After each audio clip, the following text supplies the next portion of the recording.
everybody, to another episode of 410 Sports Talk. I'm Glenn Martin here with my co-host James Haskell. In this video, we're going to talk about another position battle we see coming up for the 2020 season, and that will be interior offensive line. Typically, if you look at years past, 2018 and 2019, the Ravens have kept 6 interior linemen. For instance, last year we had Bozeman and Hurst listed at left guard. Of course, we know Hurst was a swing guy. He could play tackle and guard, and that could certainly come into play in our arguments here.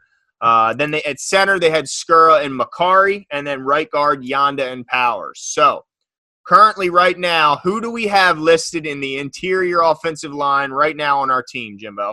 Oh, I'm excited. All right, so as far as interior offensive line goes, we have Bozeman left guard, Skura center, Powers right guard. So those are the 3. And then to back up at left guard, so backing up Bozeman, we have Tyree Phillips.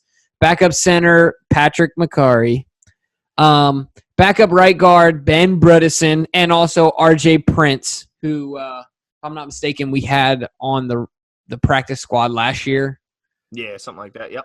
So, and then, of course, the other guy I didn't mention is Fluker, who presumably will be a right guard. If I'm not mistaken, that was his position in Seattle. Yep. And who we just signed. So you can add him to the list as, you know, amongst Ben Powers, Bredesen, and Prince. So 4 just right guards in the depth chart. Obviously, we're going to have to make some cuts. That's 8 in total. Like you said, we normally carry 6. So of those 8, Glenn, who's the first one you think off the board? You mean guaranteed to make it? No. Guaranteed not to make it. Well, hold on. Let's flip it around. Let's talk about the guarantees who we know will be on the team. Okay? Yep. Now, we're not going to say where they're going to play just yet, but we're going to talk – well, I guess we could. We could go through it and talk about where they could play. But right now, I think DJ Fluker is a good guarantee, I would say, to make the team. Is that fair? Yeah. You know what? I was looking at this list. I think the most secure guy is Ben Bredesen. Yeah, well, Phillips. And sorry. Tyree Phillips and Ben Bredesen, because draft capital that we used relatively high for the Ravens at that position. Okay, so we'll put Bredesen. We'll put Phillips in there as a guarantee. Chart, guys. This is just our guarantee, like Glenn said, guarantee to make it. Yeah, so we got to come up with 6, and we got 8 right now. Yep. All right, so I think Bozeman's a guarantee. Played all 16 games last year at left guard, and he was just a draft pick just a couple years ago. I think he's proven himself enough. He will definitely make the roster. So we got Bozeman. And then, like you said, I think after that, the next secure guy, in my opinion, I don't know what you think, but would be Fluker. Yeah, got to be Fluker. I mean, they gave him a couple dollars of guaranteed money. He's one of the few guys that has a ton of experience on our roster, so I don't think there's any way Fluker, unless he gets horribly injured, there's no way he doesn't make the team. All right, so we're up to 4 guys. I think Makari, to me, has done enough to prove himself as a guy that's got versatility, because if you're going to be a backup, you better be able to play multiple positions. I think he's proven that he can play guard and center in the league. I mean, certainly proven that he could at least be serviceable as a center, and I think we started him at guard when we were in training camp and in the preseason. Do you feel secure that Makari is on the team? No. Okay, so we'll put him on the maybe list. Yeah. All right. Is there anyone else out of this list that you feel is what about Skura? Is Skura a guarantee? I know that he's, you know, I don't think so, and I'm going to explain what am I trying to say here? I'm not going to get too in deep with it because I'm going to talk about it a little later. But I don't think he's too secure based on the fact that, you know, you brought this up before. Bradley Bozeman was an All-American center at Alabama. Mm-hmm. So we'll get into that later as far as, you know, narrowing it down where we think guys are going to play. So for that reason, though, I think he's on the maybe list. I mean, like I said, the guy's just squatting 300 pounds again. That's not even his body weight yet. Okay, fair enough. Well, let me ask you this. I mean, we drafted Ben Powers last year.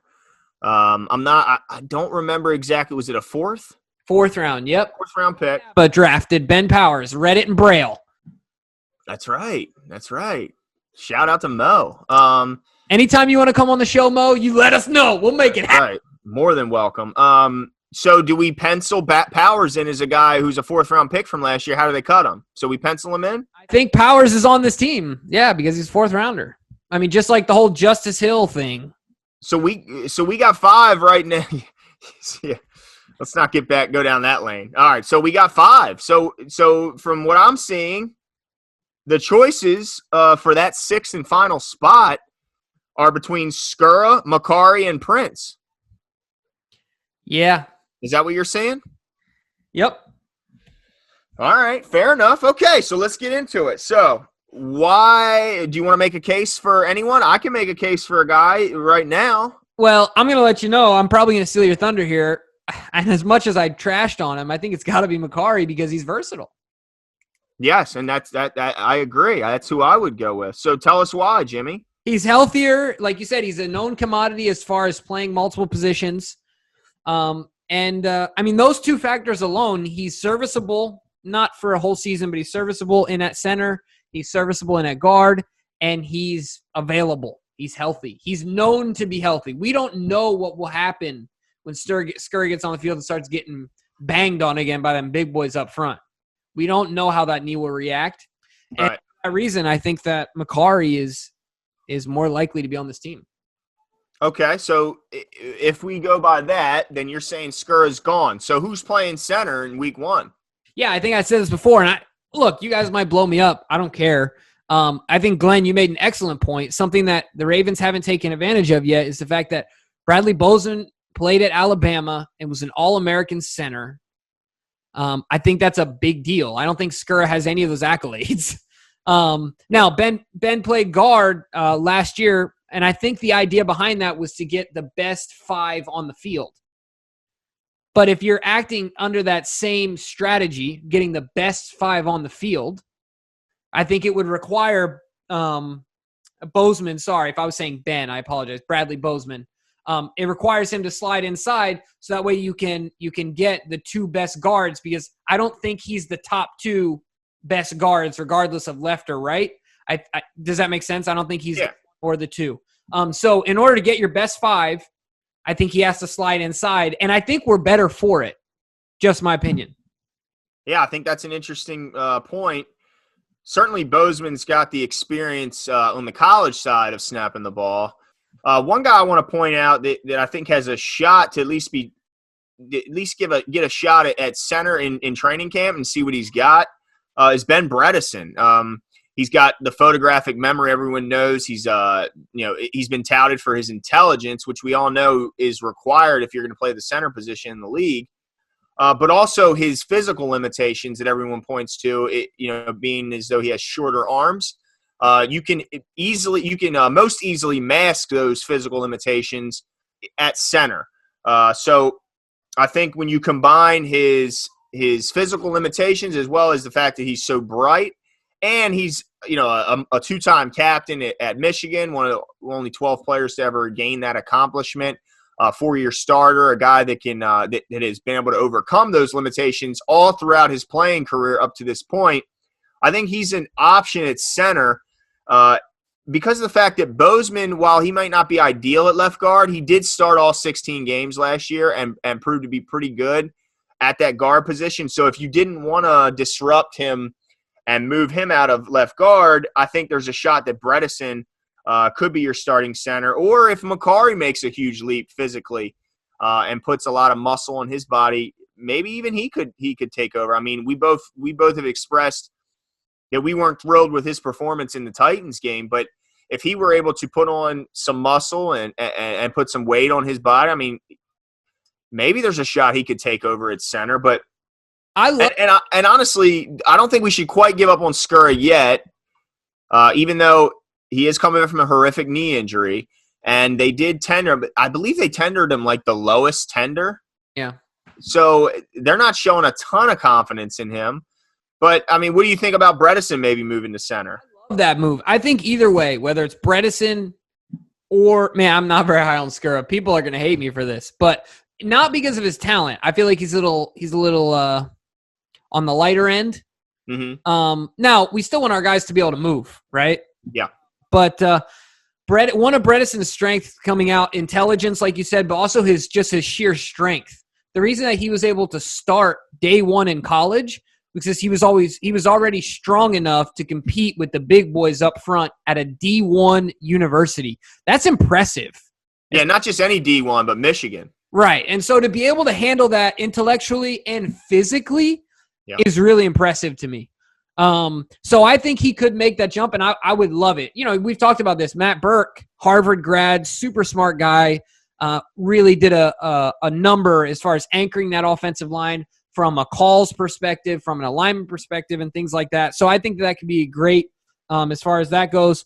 But so I like that move. I don't disagree with that either because you mitigate his weaknesses and you maximize his strengths. You're doing two things at once. Yeah. Yeah, so right now you have Skura and RJ Prince on the outside looking in.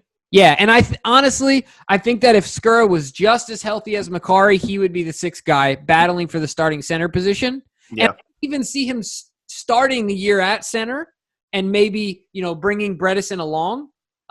Even playing the whole year and then Ben taking over later. But the health isn't there, man. Doing 3 squats at 300 pounds just isn't doing it for me when the season is right around the corner. I just don't know how that knee's going to hold up. Yeah, especially at a position where you're looked to anchor against the biggest and heaviest guys on the field. I mean, there's no bigger and heavier guy that you're going to have to face other than a D tackle. They are the biggest and strongest. So think about it, he's going Michael Pierce and Brandon Williams on the daily. Guys like that. Just on a shaky knee, yeah.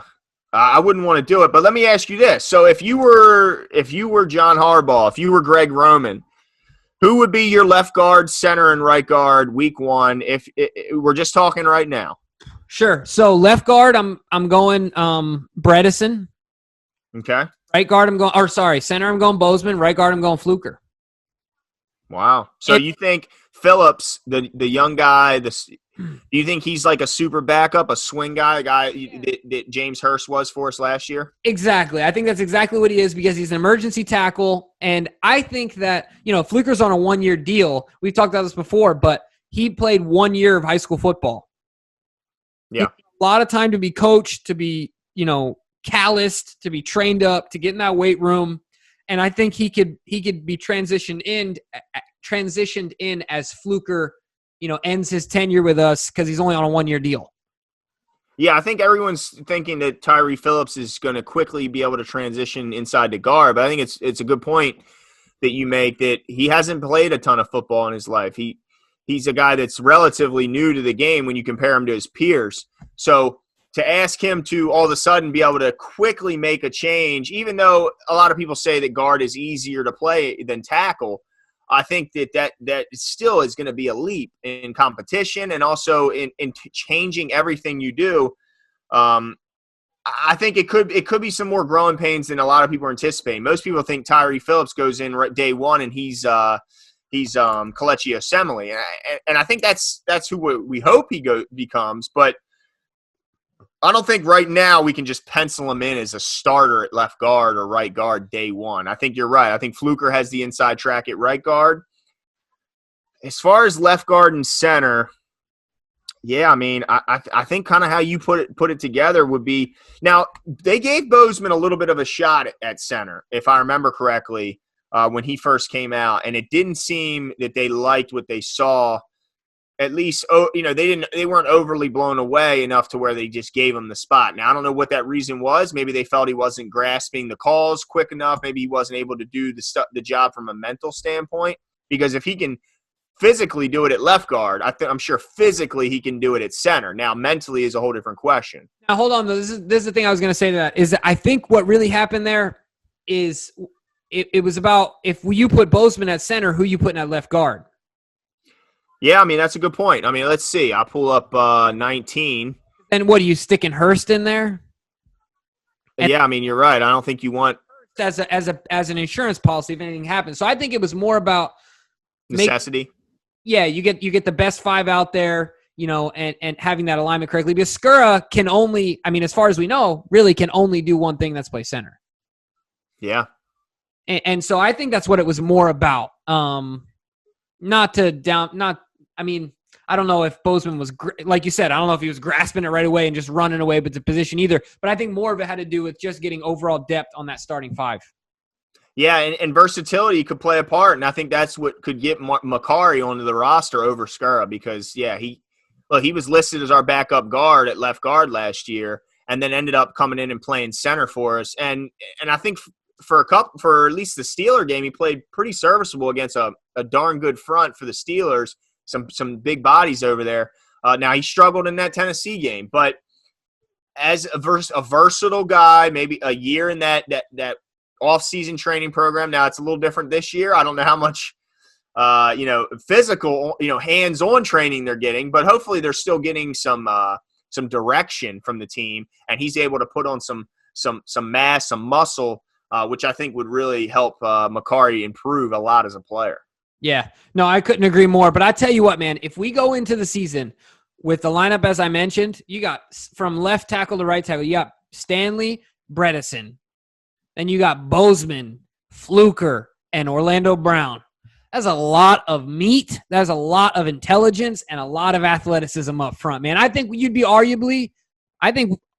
be in the conversation easily for the best line in the NFL.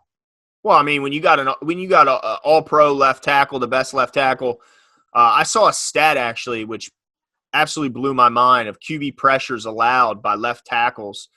He gave up the least QB pressures, I think, in like the last 10 years as a left tackle. He gave up 6 pressures all year last year. Yeah, and his comment to that was, next year I'll do better.